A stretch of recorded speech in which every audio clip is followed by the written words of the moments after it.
everyone, welcome back to my crafting channel.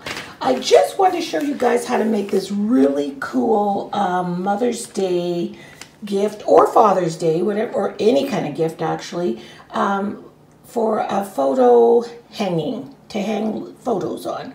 So what we started with, we had some board. I saw this in a store and I wanted to copy it.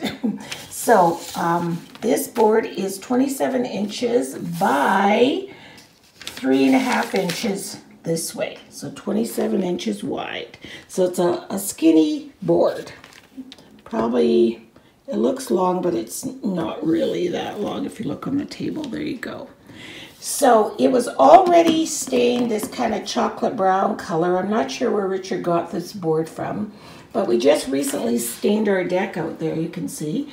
And this is a stain. And for the end cuts where he cut it, I'm going to stain those brown so the whole thing is brown all the way around. Now what you're going to need for this project is your wood, obviously, some stain if you don't have pre-stained wood, or however format you want your piece of wood to be. Some sandpaper, some gesso, a Cricut machine, or a very, very steady hand where you can, and a beautiful penmanship. So that's about it. So I'm going to get started. First thing I'm going to do is paint the edges of the board. I'm using one of these little sponge applicators, and I suppose I could have put some stain in a little dish or something just to make it easier, but it won't take me that long to do these. There's 6 of them, because I have 6 family members that I want to give them to. And you'll notice I'm leaving some of the nicks because I'm going to be sanding this anyway. So yeah, I'm gonna leave some of the little nicks and dents. So this painting process does not have to be super tidy and super neat. But when I saw it, I thought, what? We always give each other gifts on Mother's Day. So when I saw this, I thought, perfect. With the help of Richard, I can whip these up. So let me go ahead and get all 6 of them done now. So after I sanded them, like I said, I'm not sure if I mentioned in the last one, I put some gesso on. I hated it. It just did not look good. So I restained that one board and then I just sanded. I like the sanded edges. Just gives it that cool shabby chic look, you know. So then on my Cricut, in the Adobe Illustrator program, Richard made me some SVG files. And the SVG files, the words were my tribe. So I ended up, this is a 6 by 12. I just have the very basic first Cricut ever made.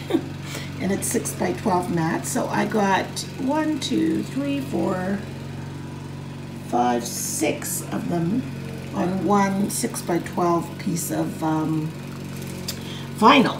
So my letters are about 3/4 of an inch high.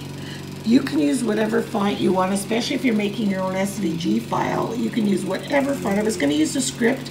The one thing about script, you know, the little branches like the R and the I are so skinny that when you go to peel them off the mat, it's just very hard to transfer. So I went for something with a little bit more tooth, a little chubbier.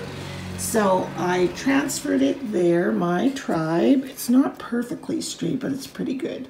So what I did is I took a piece of masking tape and just lined it up here.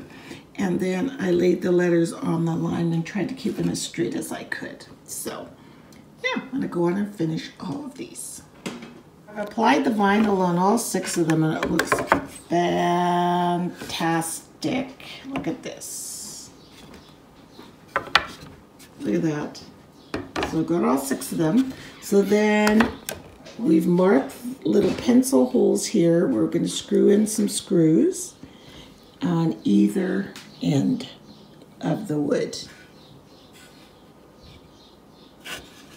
So Richard's just gone to get the screwdriver. For the next step, we've got the screws put in, and Richard put them in by hand. He didn't use a drill.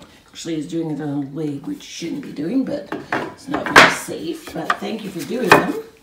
And then I have cut a piece of twine about the length of this entire board because the string has to be quite tight. So I'm going to go ahead and tie them around the screws. Here you can see the string tied on either end. So then I'm going to take these clothespins, and they're the little chubby ones, and I had painted them white for a completely different project, but I'm going to use them for this one. And then I found some random photos just to show you guys how this works. And I'm going to clothespin the photos to the string. There we have our finished little Mother's Day gift project. Isn't it the cutest? So tomorrow we're going to go to the dollar store and get some picture hook, those gold things, to hang it on the wall. So put some at the back, but we didn't have any right now, or I would have shown you how to do that. But see how simple that is? So it'll hang off the wall like this. This is my tribe, and you can just hang some photos on it. I think that's an old picture of Deanne when she was in university at Idaho State. So funny. And I went to visit her. We met in Salt Lake City. So that's her hotel. We were doing our nails. And the two little boos on a camping trip. And then there's Chili peeking through the cracks in the fence. But I just think it is so cute. And I literally just grabbed random pictures from my scrapbook box that I had downstairs. And they look so cute. You can change them anytime you want to. Hang it on a wall anywhere. So yeah, give that a try, you guys. So that's my homemade picture hanger.